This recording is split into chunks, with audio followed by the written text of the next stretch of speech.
यह जगत सारा क्षणिक है और आत्मा एक नित्य है।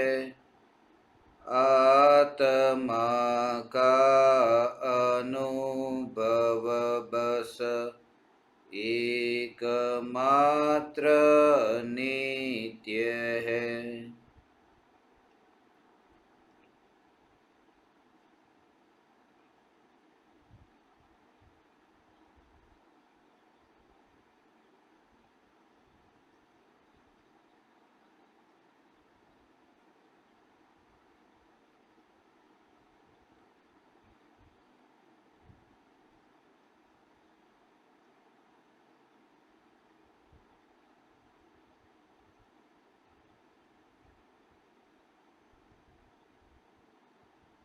चैतन्य स्वभावी भगवान आत्मा अनादि अनंत शुद्ध चैतन्य मात्र है। ज्ञान मात्र है। मैं शुद्ध चैतन्य मात्र, ज्ञान मात्र भगवान आत्मा हूँ। त्रिकाल शुद्ध चैतन्य परमात्मा हूँ। अनंत गुणाधिपति, एक ज्ञायक देव हूँ। अगणित ज्ञेयों के प्रतिबिंबों से अप्रभावित ज्ञान पर्यायों में एक समय के लिए भी नहीं मिलने वाला, एक समय के लिए भी नहीं सिकुड़ने वाला त्रिकाल ध्रुव चैतन्य सत्ता मात्र भगवान आत्मा हूँ।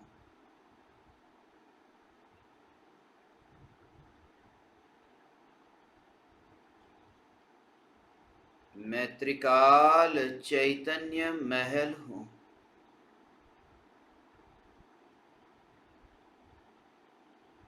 मैं त्रिकाल ज्ञायक भाव स्वरूप हूँ। मैं त्रिकाल उपयोग स्वरूप हूँ।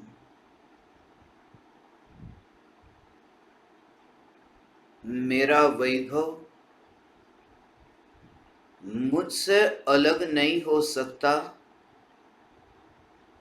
ज्ञान मेरा वैभव है। ज्ञान मुझसे अलग नहीं हो सकता। राख की दीवार के परमाणुओं में यह ज्ञान का विस्तार नहीं हो सकता। राख की दीवार के योग में भी ज्ञान की त्रिकाल ध्रुव ऐसी सत्ता कि जिस सत्ता को देह के परमाणुओं में मिलता हुआ न देखना। त्रिकाल ध्रुव चैतन्य सत्ता की अस्थि की मस्ती में ऐसी डुबकी लगे कि राख की दीवार का पड़ोसी हूं, यह विकल्प से भी छुटकारा हो। त्रिकाल ध्रुव चैतन्य सत्ता मात्र भगवान आत्मा ज्ञान में ज्ञान की ऐसी अनुभूति हो कि अनुभूति का भी विकल्प न रहे। निर्विकल्प अनुभूति होने पर अनुभूति का भी विकल्प न रहे। ज्ञान त्रिकाल प्रगट है। ज्ञान त्रिकाल प्रत्यक्ष है। ऐसा जो जाना है कि कुछ ज्ञान परोक्ष होते हैं और कुछ ज्ञान प्रत्यक्ष होते हैं, मगर अनुभूति होने पर यह रहस्य समझ में आता है, श्रद्धा में आता है कि ज्ञान सदैव प्रत्यक्ष होता है, परोक्ष नहीं। ज्ञान सदैव प्रत्यक्ष है, प्रकट है। जानने में आने वाला जो ज्ञान है वह अप्रगट कैसे हो सकता है? ये सदा काल जो अनुभव में आ रहा है यह ज्ञान। इसलिए ज्ञानी को ज्ञेयों के जानने में आने के काल में, ज्ञेयों के ज्ञान में प्रतिबिंबित होने के काल में ज्ञेयों की महिमा नहीं, वह महिमा किस काम की जहां मैं पहुंच ही न सकूं।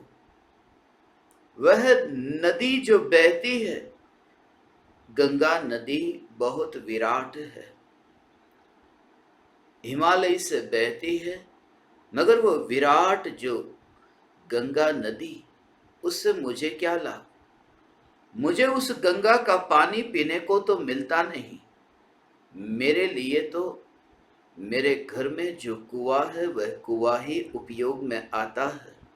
उस कुएं का पानी ही मेरी प्यास को छिपाने के लिए उपयोग में आता है। गंगा भले ही कितनी ही विराट हो, मगर जो मुझे उपयोग में न आए तो फिर उस गंगा के प्रति अहोभाव नहीं जगता, क्योंकि जो गंगा यहाँ आ ही नहीं सकती, जो गंगा यहाँ उपयोग में आ ही नहीं सकती, फिर उस गंगा के प्रति अहोभाव कैसा? और सम्यक दृष्टि ज्ञानी धर्मात्मा को यह जागृति है, देह और देह के संयोग जानने में आते हैं, मगर जैसे ही ये देह और देह के संयोग जानने में आते हो कि ज्ञान में ये देह के परमाणु आते ही नहीं, उपयोग में आते नहीं। और जो उपयोग में आता नहीं वह कितना भी विराट हो, उससे मुझे क्या? जीव से पुद्गल की संख्या अनंत गुनी अधिक है। पुद्गल अनंतानंत है, मगर जो पुद्गल अनंतानंत है वह अनंतानंत पुद्गल उपयोग में नहीं आते। उपयोग में उपयोग है, उपयोग में जग नहीं। और इसी श्रद्धा के बल पर तुम निर्भय रहते हो, इसी श्रद्धा के बल पर तुम निर्विकल्प रहते हो, क्योंकि जो भी तुम जानते हो तुम यहां नहीं पाते, तुम यहां नहीं अनुभवते। अनुभव तुम्हें यहां पर होता है ज्ञान का उपयोग का। और ये जो उपयोग है, ये उपयोग किसी भी अवस्था में, किसी भी ज्ञेयों के जानने में आने के काल में वहां फैलता नहीं है। यही तो कारण है कि अनंत प्रकार के विकार के भाव उत्पन्न हुए, मगर जो उपयोग विकार में फैला नहीं, और जो विकार उपयोग के निकट आया नहीं। इसलिए सम्यक दृष्टि को यह जागृति है कि कोई भी प्रभाव मेरे निकट नहीं आता। प्रभाव मेरे निकट आए तो ये निराकुलता रूप जो जानना हो रहा है, यह जानना ये कलंक रूप हो जाए, यह जानना ये स्वयं मलिन हो जाए, विकार रूप हो जाए, विभाव रूप हो जाए, यह जानना स्वभाव न रहे। और प्रति समय यह ज्ञान का स्वभाव ज्ञानी को अनुभव में आता है। हे ज्ञान दीपक, तुम्हें भी यह अनुभव में आ रहा है, देह है ही नहीं। क्योंकि जिसे मैं परमात्मा कहता हूं, शुद्धात्मा कहता हूं, वह शुद्धात्मा राग रूप नहीं है, वह शुद्धात्मा राग रूप नहीं है। इसलिए तो शुद्धात्मा दिखाई देता है, इसलिए तो देह की क्रिया वाला तो दिखाई नहीं देता, देह की क्रिया से अपना कार्य करने वाला भी नहीं दिखाई देता। इसलिए कोई भी आत्मा किसी की हिंसा करता हुआ तो नहीं दिखाई देता, कोई भी आत्मा झूठ बोलता हुआ तो दिखाई नहीं देता, ज्ञानी को कोई भी आत्मा पाप करता हुआ तो नहीं दिखाई देता, मगर कोई भी आत्मा इंद्रियों के माध्यम से जान रहा है ऐसा भी नहीं दिखाई देता। इसलिए सामने शरीर के परमाणु तो हो, कोई मनुष्य सामने है, पुरुष है, स्त्री है, कोई तिर्यंच है, नारकी है, ज्ञानी की दृष्टि में प्रत्येक आत्मा परमात्मा है, क्योंकि इंद्रियों से जानते हैं ऐसा दिखाई नहीं देता। ज्ञानी की दृष्टि ऐसी है कि ये इंद्रियों के माध्यम से जाना ही नहीं जा सकता, कोई भी आत्मा इंद्रियों से नहीं जानता, फिर वह आत्मा पराधीन क्यों, वह आत्मा अशुद्ध क्यों, वह आत्मा गुलाम क्यों? कोई भी आत्मा गुलाम न दिखाई दे, अनंत शक्तिशाली आत्मा दिखाई दे, क्योंकि जो ज्ञान प्रकट हो रहा है वह भीतर से प्रकट हो रहा है, वह बाहर से नहीं आता। एक समय की जो ज्ञान की पर्याय है, ये ज्ञान की पर्याय भी पर में से नहीं आती। एक समय की जो ज्ञान की जानने वाली पर्याय, वह भी पर में से नहीं आती। अंश है, जो ज्ञान का अंश है वह भी पर में से नहीं आता। जो जानने वाला परिणमन है वह भी पर में से नहीं आता। तो फिर जो जानने में आने वाला जो त्रिकाल ध्रुव चैतन्य परमात्मा है, वह पर में से कैसे आएगा? वह जो एक समय का जानने रूप परिणमन।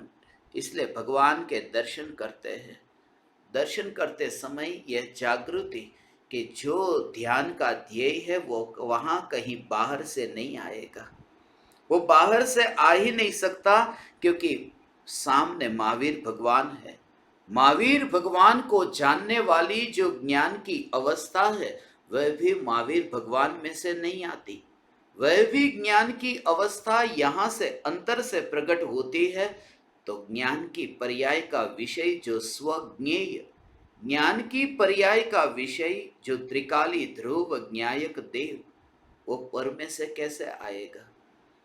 इसलिए कहीं पर भी पर से अपेक्षा नहीं। यही समझ के बल पर एकांत का वास है। इसी समझ के बल पर अब ज्ञानी को पर की अपेक्षा न रही। इसी समझ के बल पर ज्ञानी सदैव एकांतवासी है, क्योंकि पराये से कुछ आता ही नहीं है, पराये में कुछ जाता ही नहीं है। और ये देह के परमाणु, ये अनंत शक्तिशाली ये परमाणु, एक एक परमाणु में अनंत शक्ति है। एक एक परमाणु सत्ता स्वरूप होने से अनंत शक्तिशाली है। इसलिए एक एक परमाणु को अपने परिणमन के लिए आत्मा के उपयोग की जरूरत नहीं है। ये समझकर उपयोग देह से हट जाता है। ये समझकर उपयोग में स्थिर हो जाता है। उपयोग में स्थिर होता है, निर्विकल्प होता है। उपयोग में स्थिर होते ही विकल्प गिर जाता है। ये विकल्प एक फासला उत्पन्न होता था कल्पना में, इसी का नाम तो विकल्प। मैं जानने वाला और जानने में आने वाला, मैं जान रहा हूं, यह भी एक विकल्प उत्पन्न होता था। ये विकल्प गिर गया, ये विकल्प गिर गया, क्योंकि ज्ञान ज्ञान ज्ञान ज्ञान ज्ञान का प्रत्यक्ष अनुभव वहां हुआ कि यह विकल्प गिर गया, विकल्प गिर गया।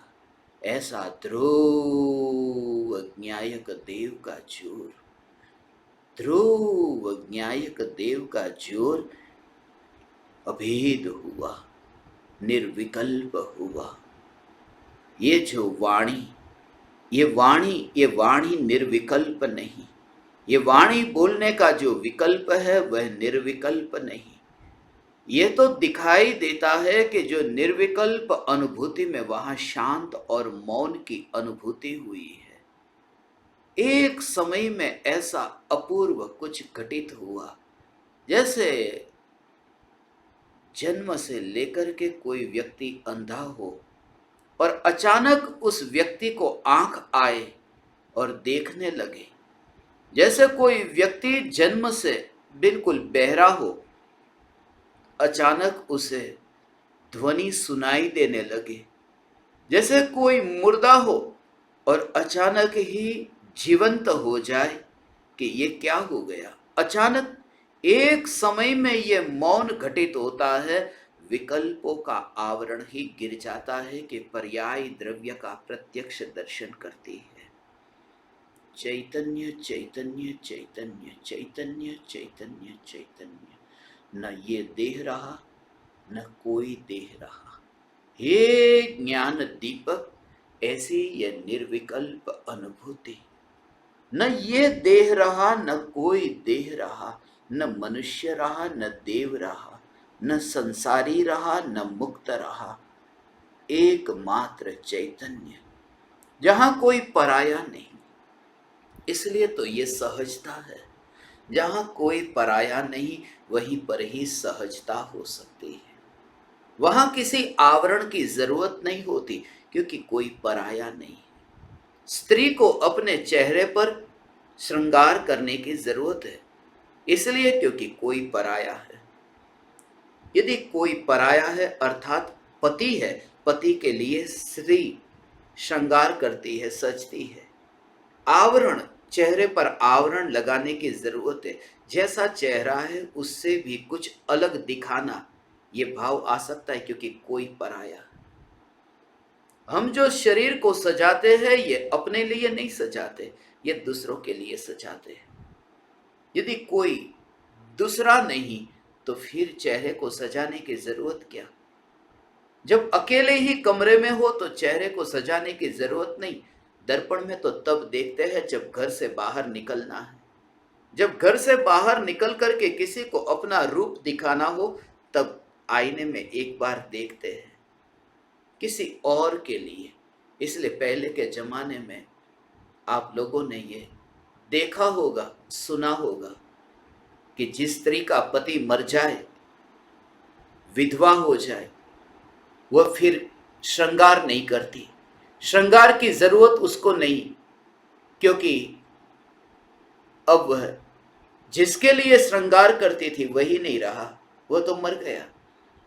यदि कोई विधवा फिर भी श्रृंगार करती है तो लोगों को शंका होती है कि अब किसके लिए सजना, अब तो कोई नहीं है।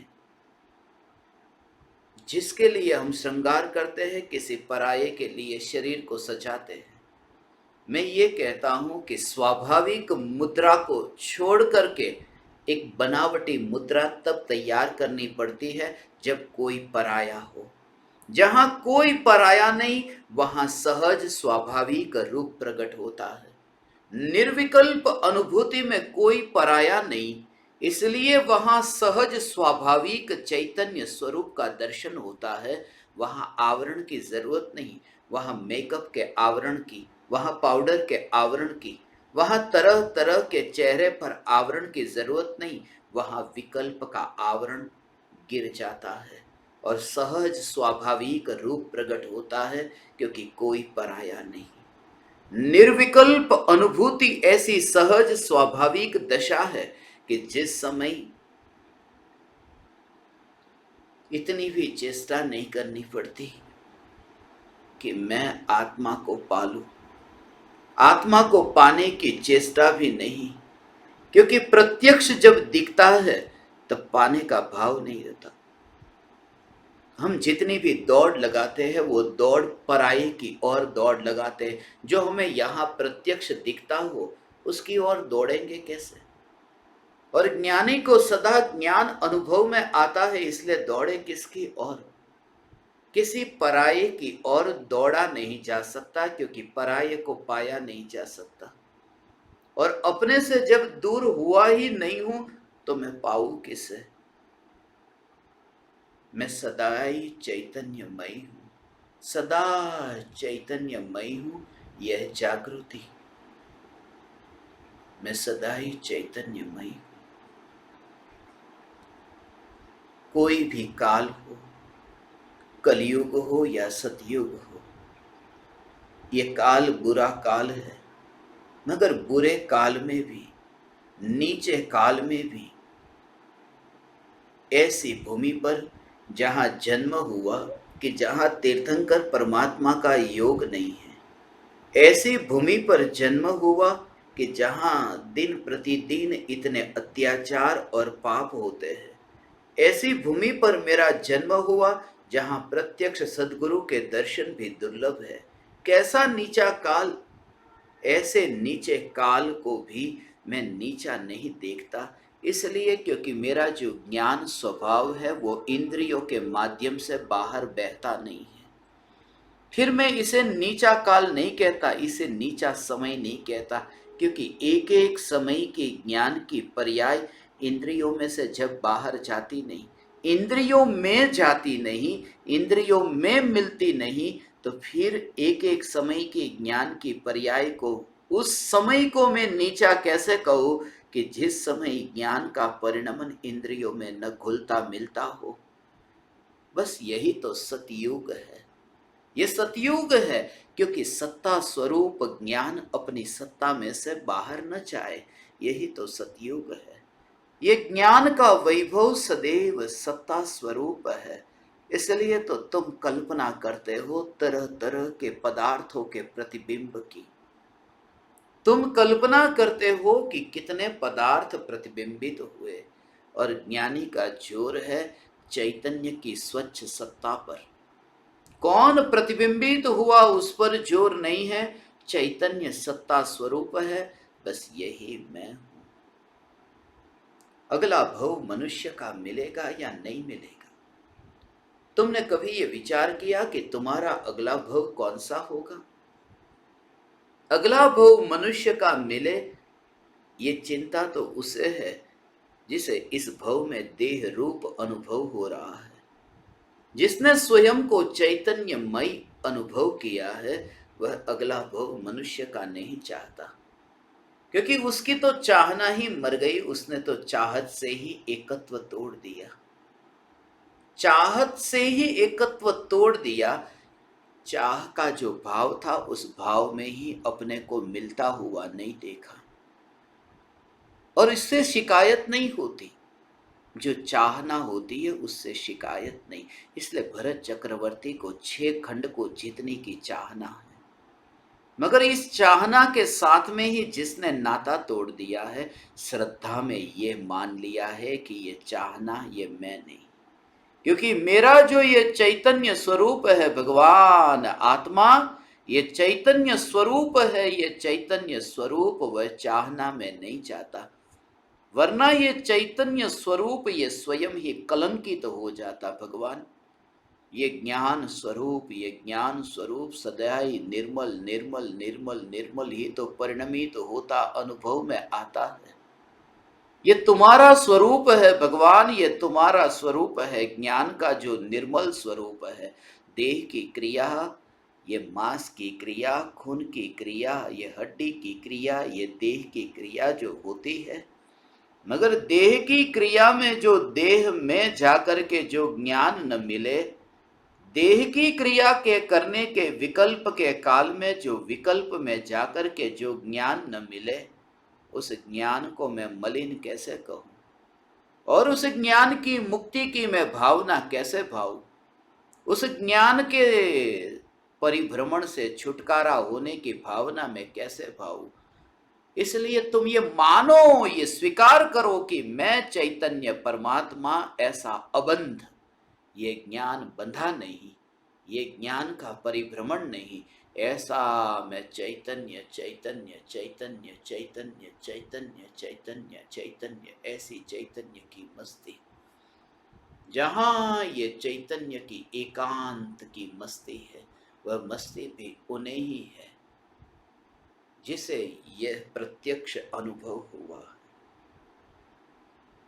किसी पराये की वहां अपेक्षा नहीं रही, परे किसी पर से मुक्त होने की अपेक्षा तो उन्हें रहती है जो ऐसा अनुभव करे कि मैं बंधा हुआ हूं। इसलिए तो परमाणु परमाणुओं के मिलने और बिछुड़ने में वह बीच में बाधा न पहुंचाए और स्वयं की सत्ता का अलग से अनुभव करे, ऐसा स्वतंत्र अनुभव करे। चाकू से यदि उंगली कट जाती है तो ज्ञानी उसमें हस्तक्षेप करने नहीं जाते। ये उंगली कट जाए तो हस्तक्षेप करने नहीं जाते, क्योंकि ये परमाणु परमाणु के पिंड का मिलन और परमाणुओं का बिखरना, ये पिंड का मिलन और पिंड का बिखरना है। और स्वयं को ध्रुव स्वरूप अनुभव करते हैं, स्वयं को अखंड अनुभव करते हैं। ये अखंड एक सत्ता जो दो में बढ़ती नहीं, दो में कटती नहीं, दो में विभाजित होती नहीं, ऐसी ही ये चैतन्य सत्ता है। यह चैतन्य सत्ता जो खंडित होती नहीं, यह चैतन्य सत्ता अलग अलग ज्ञेयों के प्रतिबिंबों से, अलग अलग प्रकार की ज्ञान की अवस्थाओं के कारण खंडित होती नहीं। अवस्था बदलने पर भी जो खंडित न होती हो, ऐसी ये चैतन्य सत्ता, ऐसी ये चैतन्य सत्ता पर पदार्थों के खंडित होने से कैसे भेद रूप हो जाए, कैसे खंडित हो जाए, ऐसा ये ध्रुव चैतन्य परमात्मा, ध्रुव ध्रुव ध्रुव ध्रुव ध्रुव का भाव भगवान, हे ज्ञान दीपक, ये ध्रुव चैतन्य परमात्मा का भाव ऐसा है भगवान। आत्मा सामने जो पदार्थ है वो पदार्थ के खंड होना, वो पदार्थ के टुकड़े होना। एक गिलास कांच का हो न, कांच के गिलास का टुकड़ा हो जाना और दर्पण में वो टुकड़े का प्रतिबिंबित होना। तो एक तो गिलास के परमाणु बेर बिखेर हो गए, ये टुकड़े हो गए, और यहाँ पर दो रूप है, वहां पर भी दो रूप हुए, एक तो है गिलास और दूसरा रूप है टुकड़े। और यहाँ जो दर्पण है यहाँ पर भी दो रूप है, एक तो ये कि गिलास प्रतिबिंबित होता है ऐसी ये दर्पण की अवस्था, और दूसरा कि टुकड़े जो है वो टुकड़े प्रतिबिंबित होते हैं ऐसी दर्पण की अवस्था। ये दो अवस्था हुई। एक तो अवस्था ये कि गिलास प्रतिबिंबित होता है ऐसी दर्पण की अवस्था, और दूसरी अवस्था कि टुकड़े दर्पण में प्रतिबिंबित होते हैं ऐसी दर्पण की अवस्था। ये दो भेद सामने, दो भेद हुए, दो भेद सामने हुए कि गिलास के दो टुकड़े हुए। पहले गिलास था, अब वहां पर दूसरी अवस्था की उसके टुकड़े हो गए। यहां पर जो है, यहां दर्पण में दो अवस्था, एक तो गिलास प्रतिबिंबित होता है ऐसी पहली अवस्था और टुकड़े प्रतिबिंबित होते ऐसी दूसरी अवस्था। मगर ये जो गिलास प्रतिबिंबित हो ऐसी अवस्था में और टुकड़े प्रतिबिंबित हो ऐसी अवस्था में, ये दर्पण की दो भेद रूप अवस्था है। पहली अवस्था अलग थी, दूसरी अवस्था अलग है। ये दर्पण की दो अवस्था में दर्पण की जो सत्ता है, दर्पण की जो स्वच्छ सत्ता है, दर्पण का जो होना है, उस होने में दो भेद नहीं होते। जब दर्पण की दो अवस्था के कारण, दर्पण की स्वयं की दो अवस्था के कारण, दर्पण की जो ध्रुव सत्ता स्वच्छ सत्ता में भेद नहीं होते, तो सामने गिलास और उनके गिलास के टुकड़े, इन दो अवस्थाओं के कारण दर्पण में भेद कैसे? ये सम्यक दृष्टि को ऐसी जागृति, ये गिलास और गिलास के टुकड़े, ये शरीर, ये शरीर और शरीर के टुकड़े टुकड़े होते हो ने, ये शरीर के टुकड़े टुकड़े होते हो भगवान। और ये शरीर के टुकड़े होने से स्वयं के टुकड़े तो जो नहीं मानता है, शरीर के टुकड़े होने से जो स्वयं के टुकड़े नहीं मानता है, मगर शरीर के टुकड़े जिस ज्ञान में जानने में आते हैं, फिर अगले समय की पर्याय में कोई और टुकड़ा ज्ञान में जानने में आया, फिर शरीर की अवस्था और टुकड़े टुकड़े होते हैं और ज्ञान में जानना जानना जानना आता है। ये जो ज्ञान का जानना जानना जानना सहज होता है, फिर भी उनमें भेदों में जो एक एक समय की ज्ञान की जानने वाली पर्याय के भेदों में जो चैतन्य की ये स्वच्छ सत्ता को जो भेद रूप नहीं देखता, खंड रूप नहीं देखता, और वह ध्रुव सत्ता में जिसका एकत्व हो, वह देह के परमाणु को अपना कैसे माने भगवान। ऐसा सम्यक दृष्टि ज्ञानी धर्मात्मा, ऐसा सम्यक दृष्टि ज्ञानी धर्मात्मा जग को जानता तो है, मगर जग को जान करके भी जानने वाली अवस्था में भी एकत्व नहीं करता, जानने वाली अवस्था में सुख नहीं मानता है। ये जानने वाली अवस्था में सुख नहीं मानता है भगवान। ओ ऐसी निर्मल अवस्था हो, ऐसी ज्ञान की जानने वाली निर्मल अवस्था में जो सुख नहीं मानता है, क्योंकि जो पर्याय में सुख मानता है वो मिथ्या दृष्टि है। जिसका पर्याय में सुख माना न, पर्याय दृष्टि है। सम्यक दृष्टि की दृष्टि त्रिकाल ध्रुव चैतन्य परमात्मा सत्ता जो है, ये परमात्मा सत्ता पर जिनकी दृष्टि है, ऐसा ये स्वरूप है, ये चैतन्य सत्ता ऐसा हो। ये देह के परमाणु, ये परमाणु में तो कहीं पर भी एकत्व नहीं। ज्ञान की भेद रूप अवस्थाओं में भी नए नए ज्ञेय जिस ज्ञान की अवस्था में प्रतिबिंबित होते हैं, नए नए पदार्थ जिस ज्ञान में जानने में आते हैं, और ज्ञान का प्रवाह बहता हो, एक एक समय के उत्पाद व्यय उत्पाद व्यय उत्पाद व्यय रूप पर्याय हो, ये ज्ञान का ये उत्पाद व्यय उत्पाद व्यय उत्पाद व्यय रूप ये पर्याय का ऐसा परिणमन होता हो, ज्ञान का उत्पाद व्यय रूप ये परिणमन होता हो, मगर उत्पाद व्यय रूप परिणमन में भी जिसको जो ये नहीं मानता कि उत्पाद व्यय रूप परिणमन में मेरा जन्म और मेरी मृत्यु हुई, ये जो जन्म हुआ और मृत्यु हुई, ये जन्म और मृत्यु मेरी नहीं।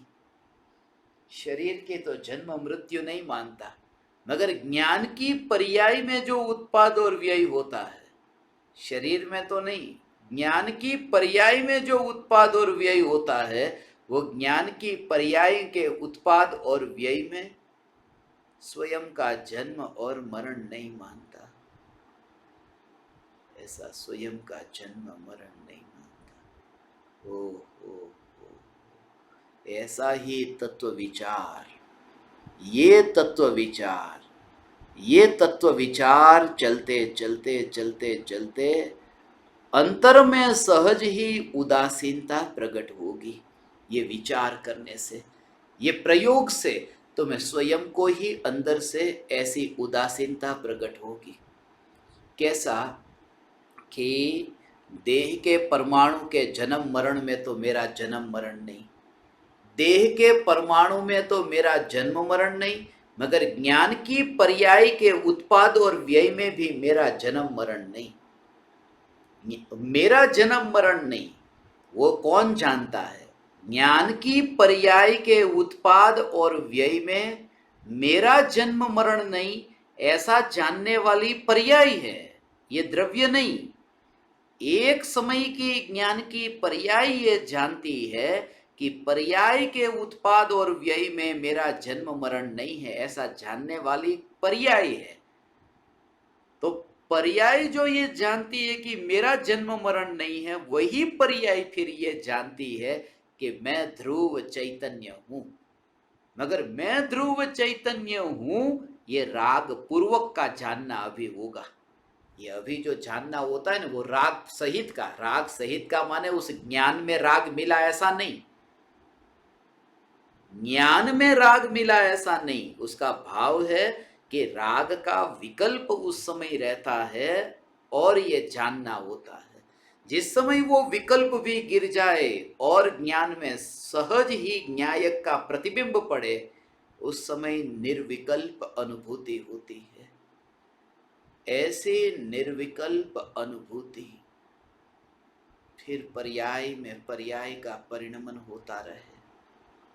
पर्याय में जानना जानना जानना ये परिणमन होता रहे, वहां कर्तृत्व का भाव नहीं रहता। मैंने आत्मा को जान लिया, ऐसा नहीं रहता। इसलिए क्योंकि जानने की पर्याय पर जोर नहीं है, जोर है न्यायक देव पर। यदि पर्याय पर जोर होता तो ये कार्य मैंने कर लिया। पर्याय का जोर पर्याय पर होता तो पर्याय में पर्याय का कर्तृत्व होता और रस वो द्रव्य का न रहता। मगर रुचि द्रव्य की है, द्रव्य की रुचि के कारण पर्याय में सहज ये दशा प्रकट होती है, वितराग भाव प्रकट होता है, सहज ज्ञाता दृष्टा भाव प्रकट होता है। सहज सहज सहज ये ज्ञाता भाव प्रकट होता है, वो कहीं बाहर से नहीं आता। द्रव्य में जो अनंत शक्ति थी वह अनंत शक्ति पर्याय में व्यक्त हुई। अनंत शक्ति पर्याय में उछलती है, उछलती है भगवान। ओ ओ ओ ओ ओ अनंत शक्ति पर्याय में व्यक्त होती उछलती है। और उस समय भी द्रव्य द्रव्य द्रव्य, न्याय न्याय न्याय न्याय, ऐसी ही सहज धारा रहती है। वहाँ न कोई कोई भारत देश है, न कोई भरत क्षेत्र है, न कोई जम्बू द्वीप है, न कोई मध्य लोक है भगवान। ये कुछ भी नहीं, एकमात्र ध्रुव न्यायक सत्ता, ऐसे एक एक एक।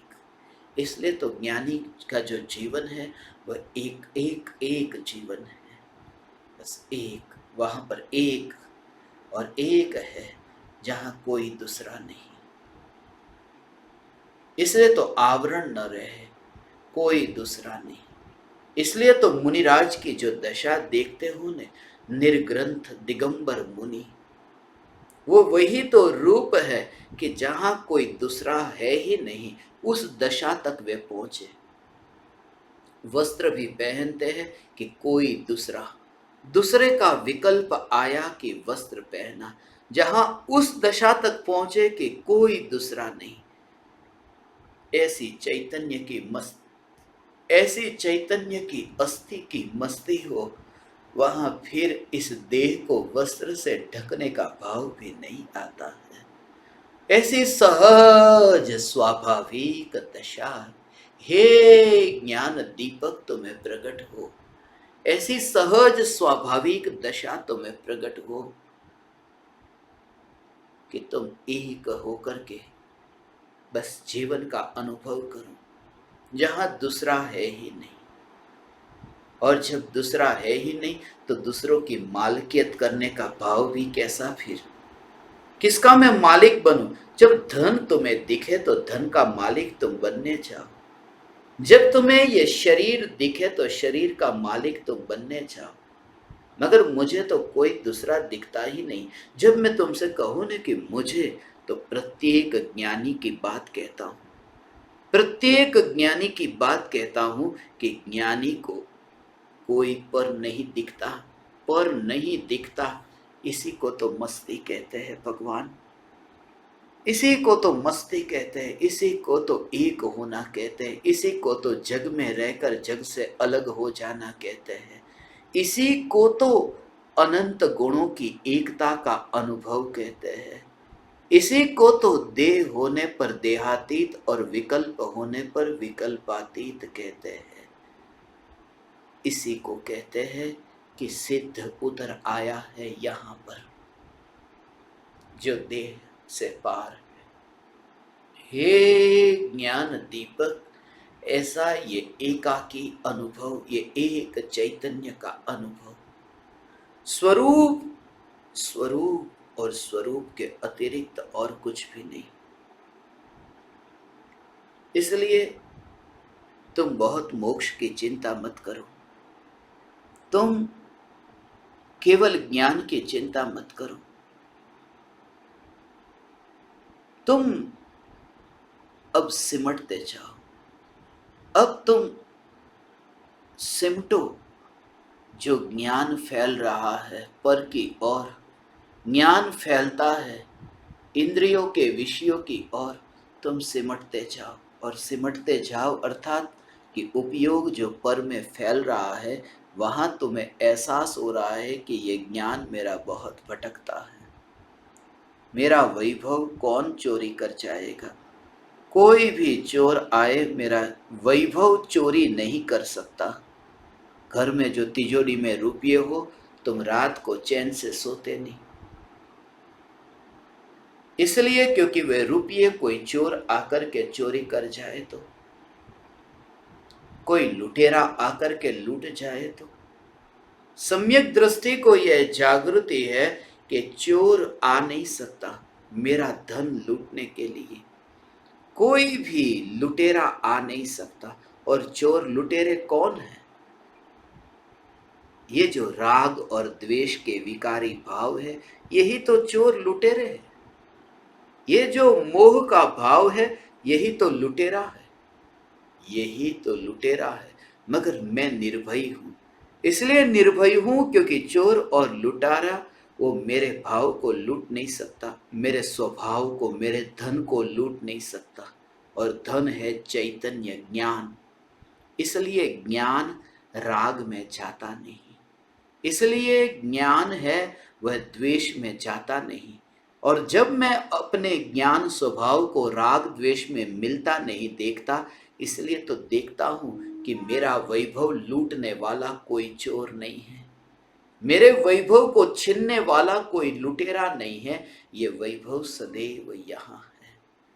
और ये बात तुम अत्यंत प्रीति से सुनते हो ना, ये बात तुम्हारे अंतर में हकार के साथ में स्वीकार होती है ना, इसी कारण से क्योंकि तुम्हारे अंतर में ये बीजारोपण हुआ है चैतन्य का, चैतन्य का बीजारोपण हुआ है।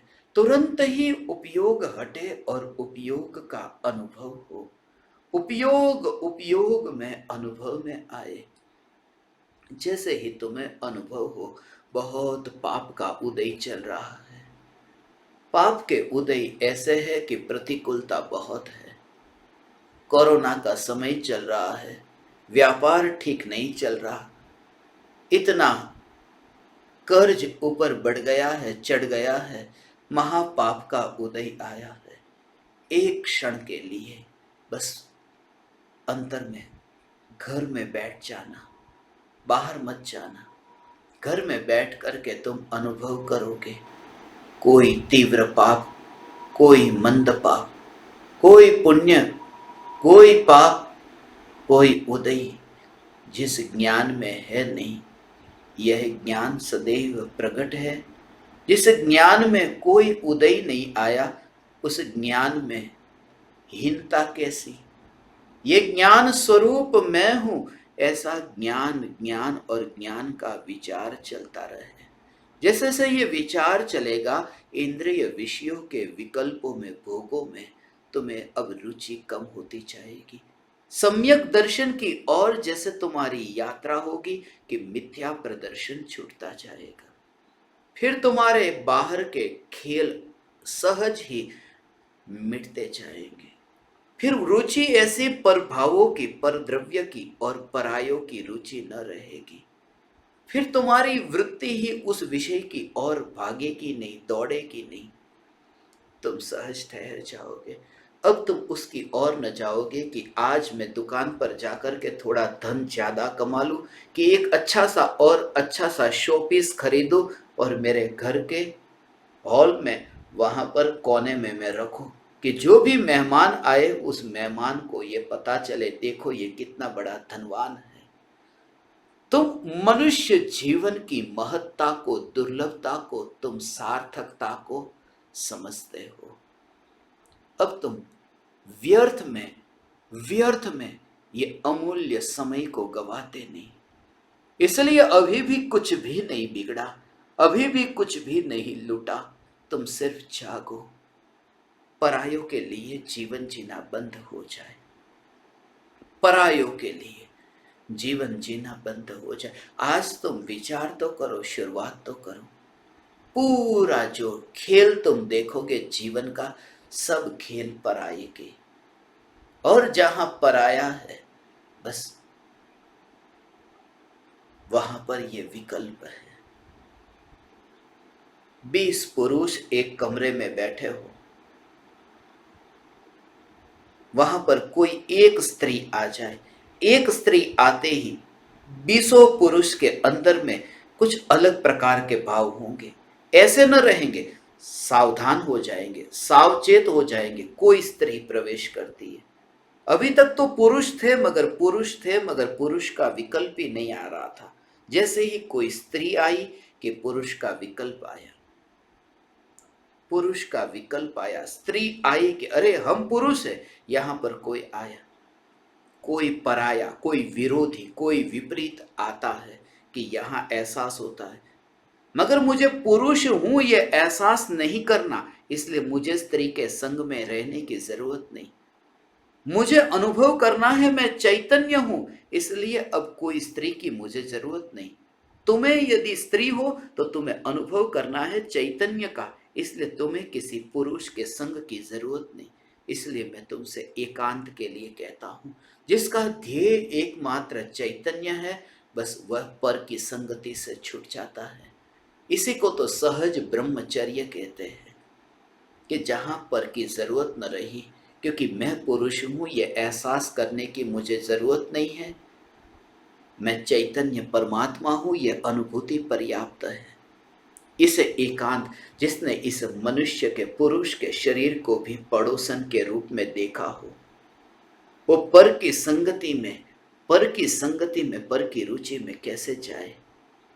हे ज्ञान दीपक, ये अपूर्व आत्म साधना है, अपूर्व आत्म साधना। सदा काल तुम ऐसे ही अनुभव करोगे, फिर यह शरीर की स्थिति बदलेगी। हाथ तुम्हारा होगा, अभी ये धड़कता हुआ हृदय यदि अभी शांत हो जाए, ये हृदय की धड़कन यदि अभी बंद हो जाए, तुम्हारा हाथ हृदय पर हो, तुम्हारा हाथ हृदय पर हो, मगर तुम्हारा उपयोग उपयोग में हो और तुम निराश होकर के इस देह से विदा नहीं होते। तुम अपनी अपूर्व ध्यान ध्यान ध्यान की मस्ती में रह करके तुम जहां रहो वहां ऐसे ही रहते हो। हे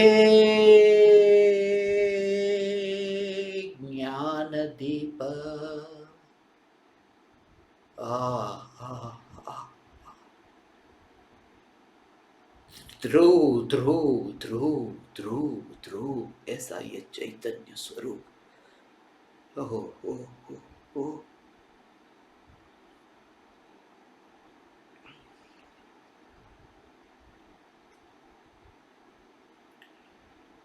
ध्रुव की सत्ता सर्वांग सर्वांग प्रदेशों पर ज्ञान, ज्ञान की अखंडितता।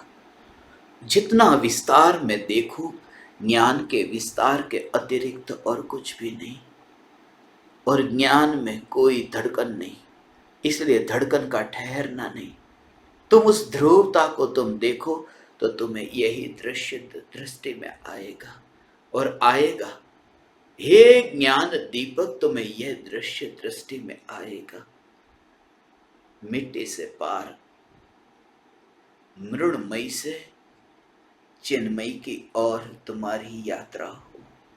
भगवान आत्मा ऐसा ये चिन्मयी स्वरूप है। भगवान अनुभूति हुई, अनुभूति आत्मा को हुई, अनुभूति आत्मा में हुई, आत्मा के लिए हुई, आत्मा में से हुई, और अनुभूति आत्मा द्वारा हुई। अनुभूति को प्राप्त आत्मा स्वयं, कोई पराया वहां नहीं, गुरु भी नहीं, अनुभूति में गुरु भी नहीं।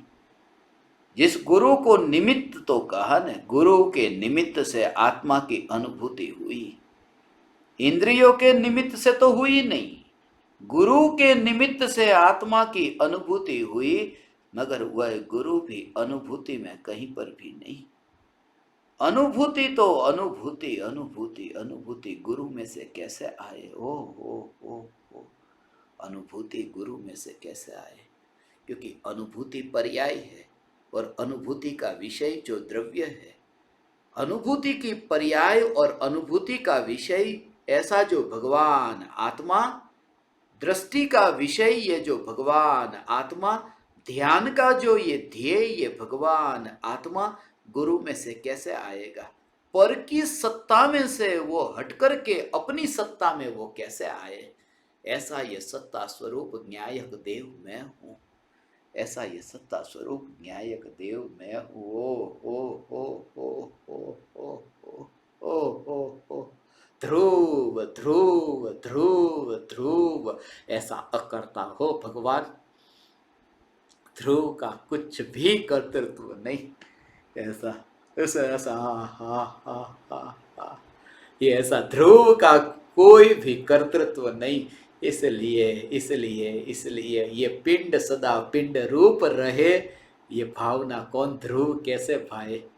ऐसा हो दर्पण में ये रूप को मैं देखूं तो देखते ही ये विकल्प की ध्रुव सत्ता हो। ऐसा देखना तुम, ये देखना, ये प्रयोग, रोज तुमको प्रयोग कहता हूं ने, ये प्रयोग हो। दर्पण में चेहरा एक बार देखना, ये देखना चेहरा, आज रात को सोने से पहले एक बार दर्पण के सामने जाना और दर्पण के सामने जाकर के चेहरा देखना और ये देखना कि ये ध्रुव जो, ये 50 साल की सत्ता नहीं, ये 70 साल की सत्ता नहीं, ये अनादि अनंत जो ध्रुव चैतन्य सत्ता है, ये अनादि अनंत जो न्यायक देव सत्ता है, ये ध्रुव सत्ता ये पिंड का निर्माण करने आई। ऐसा हो, ऐसा भेद विज्ञान, ये ध्रुव अनादि अनंत न्यायक देव चैतन्य सत्ता, ये चैतन्य सत्ता, ये देह के परमाणु, ये पिंड की रचना, ये पुरुष का आकार, ये स्त्री का आकार, ये चेहरे का आकार, ये हाथ का आकार, ये देह का आकार, ये ध्रुव चैतन्य सत्ता ये आकार तैयार करने आई। ओ तो फिर इसका कर्ता में कैसे, और इसका कर्ता में कैसे, इसका मालिक में कैसे वो ध्रुवता में एकत्व होगा? हो तुम अभेद निर्विकल्प अनुभूति में ध्रुवता में एकत्व। और ये दर्पण में प्रतिबिंबित होता हुआ देह, दर्पण में प्रतिबिंबित होता हुआ देह और ज्ञान की पर्याय में प्रतिबिंबित होती हुई ये अवस्था, ये दर्पण में प्रतिबिंबित होता है चेहरा, दर्पण में प्रतिबिंबित होता है चेहरा, मगर जिस दर्पण में चेहरा प्रतिबिंबित होता है वह अवस्था प्रतिबिंबित होती है ज्ञान में। ऐसी ज्ञान की अवस्था में जो नहीं जाता वो दर्पण में कैसे जाए? ऐसी ज्ञान की अवस्था का जो कर्ता बनने नहीं आता हो त्रिकाल ध्रुव चैतन्य सत्ता, त्रिकाल ध्रुव चैतन्य सत्ता, एक समय की ज्ञान की अवस्था, जिस ज्ञान की अवस्था में दर्पण में प्रतिबिंबित चेहरा जानने में आता है, दर्पण में प्रतिबिंबित होता चेहरा जिस ज्ञान की अवस्था में जानने में आता है, उस ज्ञान की अवस्था को भी जो ध्रुव न्यायक देव करने नहीं जाता, ऐसा में ध्रुव न्यायक देव ये देह का कर्ता और देह का मालिक कैसे? ये देहातीत हो गया, ऐसा देहातीत। ओ ओ ओ ओ ओ ओ ओ ओ हे ज्ञान दीपक भगवान, ये चैतन्य परमात्मा, ऐसा अपूर्व भेद विज्ञान आज तक नहीं हुआ। ये ऐसा है, यहाँ कोई हो ऐसा महल के अंदर रह करके, चार दीवार के अंदर रह करके हो, ओ तुम्हें ऐसा, मैं ये नहीं कहता जंगल में जाकर के भेद ज्ञान करो, मैं तो ये नहीं कहता कि दर्पण में देखना बंद करो, मैं तो कहता हूँ दर्पण के अंदर, वहां दर्पण के सामने जाकर के दर्पण को देखो। और जिस तरह से मैंने तुम्हें प्रयोग के लिए कहा, ये प्रयोग सिर्फ 5 मिनट के लिए ही ये प्रयोग कर, सिर्फ 5 मिनट के लिए विचार करना कि ये दर्पण में जो प्रतिबिंबित हो रहा है ये चेहरा जो दर्पण में प्रतिबिंबित हो रहा है, इस चेहरे को बनाने के लिए त्रिकाली ध्रुव जो चैतन्य सत्ता आई, और ये जो चेहरा दर्पण में प्रतिबिंबित हो रहा है, वो ज्ञान की पर्याय में जानने में आ रहा है, मुर्दे को जानने में नहीं आता। मुर्दा दर्पण के सामने हो उसे तो कुछ भी जानने में नहीं आता, मगर ये मुर्दा दर्पण में प्रतिबिंबित होता है, और जो दर्पण में प्रतिबिंबित नहीं होता है, क्योंकि भगवान आत्मा आरूपी है, जो मुर्दा दर्पण में प्रतिबिंबित होता है और जो दर्पण में प्रतिबिंबित नहीं होता, ऐसा भगवान आत्मा जिसकी एक समय की ज्ञान की पर्याय, जिस पर्याय में ये चेहरा दर्पण में प्रतिबिंबित होता चेहरा जानने में आता है, उस एक समय की ज्ञान की जानने वाली अवस्था, उस अवस्था का कर्ता बनने जो नहीं आता, क्योंकि अवस्था का कर्ता बनने के लिए उसको सिकुड़ना पड़े पर्याय के अंदर आकर के, मगर अपनी ध्रुव सत्ता को छोड़ता नहीं और अपने में मस्त है, अपनी अस्थि में स्थित है, ऐसा जो न्यायक देव, ये न्यायक देव मैं हूं, ये किसने जाना? ये ज्ञान की पर्याय ने। फिर वो चेहरा जानने में नहीं आएगा। जो दर्पण में प्रतिबिंबित होता चेहरा अब तो मैं जानने में नहीं आएगा, क्योंकि ज्ञान की पर्याय एक समय में एक है। अब वो चेहरे को नहीं जानेगी, ज्ञान की पर्याय वो ध्रुव को जानती है। ये प्रयोग से प्राप्ति है। ये कहीं नहीं मिलेगा, सुनने को नहीं मिलेगा। इसके लिए ये तो महा महा महा पुण्य का उदय, ये चैतन्य तत्व ध्रुव की भगवान शास्त्रों के पन्ने को पलट पलट करके बरसों बीत गए, ये बुढ़ापा आ गया। 80 साल के 70 साल के ये ज्ञान दीपक है, देखो 90 साल के बिल्कुल। ओ उनके बेटे, उनके बेटे के बेटे, उनके बेटे के बेटे के बेटे घर में है, मगर मरते समय भी ये बात नहीं सुनी। ऐसा ज्ञान दीपक आज कह रहे, ऐसी बात आज तक जीवन में नहीं सुनी। भगवान ये देहातीत बचपन से लेकर ये पाठ तो करते आए, परम कृपालु देव के गुणगान गाते रहे। दे छता जेनी दशा वर्ते देहातीत, ये ज्ञानी ना चरण मा हो वंदन अगणित। दे छता जेनी दशा वर्ते देहातीत, मगर वर्ते देहातीत का भाव क्या? वर्ते देहातीत का भाव ये कि दर्पण में चेहरा प्रतिबिंबित होता है, कैसा स्वरूप है भगवान, उस समय कैसा रूप है। ओ सब अपना अपना काम करते हैं, ऐसा हो गया। वो असली रूप वो है, अपना अपना काम करते हैं, ऐसा सबका अपना अपना काम होता है। ओ रानी है वो राजा से मिलती हो, और नौकरानी नौकर से मिलती, वो उनका, नौकरानी नौकर से मिलती, वो उनका काम है। रानी है वो राजा से मिलती, उनका काम है। ऐसा हो जाता है। जिन जिन का जो जैसा स्वभाव है, जिन जिन की जैसी प्रकार की क्वालिटी है, लेवल है, उसके हिसाब से उनका मिलन होता है, उनकी मुलाकात होती है। तो जिस समय दर्पण के सामने चेहरा, तो ये जड़ चेहरा जड़ दर्पण में प्रतिबिंबित होता है, वो ठीक है, वो उनका काम है, वो उनका काम चलने दो। जड़ चेहरा जड़ दर्पण में प्रतिबिंबित होता है, मगर तत्व विचार करते करते चैतन्य की पर्याय में चैतन्य जानने में आता है, प्रतिबिंबित होता है। चेतन में चेतन का प्रतिबिंब पड़ेगा, वो दुनिया को नहीं दिखेगा। दुनिया को ये दिखेगा कि ये मूर्ख दर्पण के सामने बैठ करके ये क्या कर रहा है, प्रवचन सुनता है और दर्पण के सामने बैठा है। दर्पण को तो छोड़, धर्मी पुरुष दर्पण के सामने नहीं देखते, दर्पण को नहीं देखते। अरे भगवान, ये तुमको प्रयोग के लिए कहा, आज करना ये प्रयोग तुम करना। 5 मिनट के लिए रात को सोने से पहले दर्पण के सामने बैठ जाना और देखना चेहरे को। क्या ये 20, 25, 50 साल की ये जो काया, इस काया को करने के लिए, इस काया के आकार का निर्माण करने के लिए ये ध्रुव न्यायक देव इसमें आया, ये ध्रुव सत्ता इसमें आई, ये देखो भगवान। ओ, ओ, ओ, तुम्हें अवश्य प्राप्ति होगी। हे ज्ञान दीपक चैतन्य परमात्मा तत्व के जोर से, न्यायक देव के जोर से ये प्राप्ति तुम्हें होगी। ओ हो हो ओ ओ ओ ओ ओ ओ ओ ओ ओ।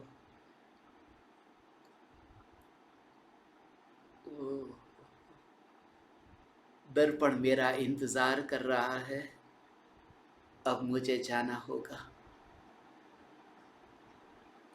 ओहो, दर्पण मेरा इंतजार कर रहा है।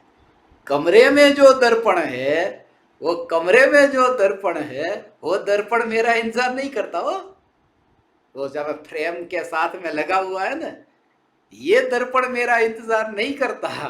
वो दर्पण तो मेरी पड़ोसन का इंतजार करता है। ऐसा तो मेरा इंतजार कौन दर्पण कि अगले समय की ज्ञान की पर्याय, जिस ज्ञान की पर्याय में मैं प्रतिबिंबित होने वाला हूं, वो ज्ञान की पर्याय, वो ज्ञान दर्पण मेरा इंतजार करता है। वो पर्याय क्रम से आगे के काल में वो तैयार है। इंतजार भी करती ये क्या, वो तैयार है कि भगवान आत्मा उसमें प्रतिबिंबित हो, जो त्रिकाल सत्ता स्वरूप है। ओ ओ ओ ओ ओ। दर्पण के सामने जब जाओ ने, तो आज मैंने आपको दर्पण के सामने जाने के लिए कहा है, मगर जाओ तब आपको ये कि मैं दर्पण के सामने गया नहीं हो, ये मेरी पड़ोसन कोई दर्पण के सामने है, और मैं त्रिकाली ध्रुव भगवान आत्मा ज्ञान दर्पण में प्रतिबिंबित होता हूं। राजा रानी से मिलता है और नौकर नौकरानी से। ये बाहर का बाहर में, मैं चैतन्य सम्राट हूँ भगवान, ऐसा भगवान आत्मा। ये ज्ञान में, ये ज्ञान में ज्ञान ज्ञान ज्ञान ज्ञान जानने में आता है। ऐसा ओ ओ ओ भगवान आत्मा, हे ज्ञान दीपक, हे चैतन्य परमात्मा, तुम देहातीत हो, तुम देहातीत हो, देहातीत हो। ये चैतन्य परमात्मा की पुकार जिनके कान में पड़ी, और भाव से भीग करके जिसने ये चैतन्य की पुकार सुनी, और अंदर से ऐसा भाव आया कि बात तो कुछ ऐसी है, बस वो चिंतन करते करते करते करते हो हो हो दर्पण के सामने आज देखना, आज रात को दर्पण के सामने देखना। प्रकाश की जरूरत पड़ेगी ना दर्पण में देखने के लिए। दर्पण में देखने, अंधेरे में कैसे दर्पण में दिखाई देगा है? लाइट चालू रख करके दर्पण के सामने बैठ करके चेहरा में देखूंगा, ये मान्यता मिथ्यात्व है।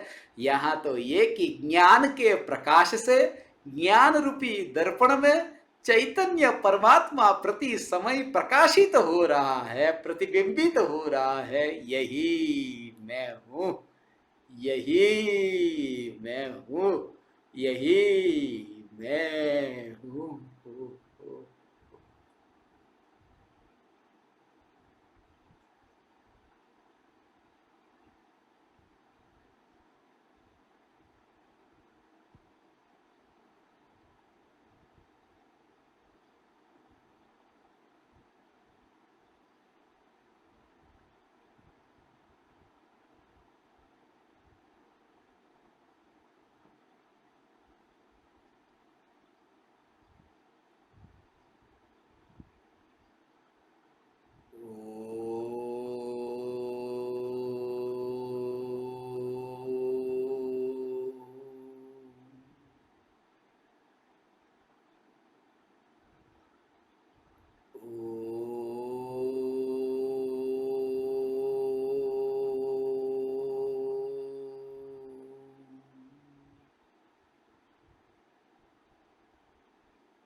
अहो अहो श्री सद्गुरु करुणा सिंधु अपार, इस पामर पर प्रभु किया आहो आहो उपकार, आहो आहो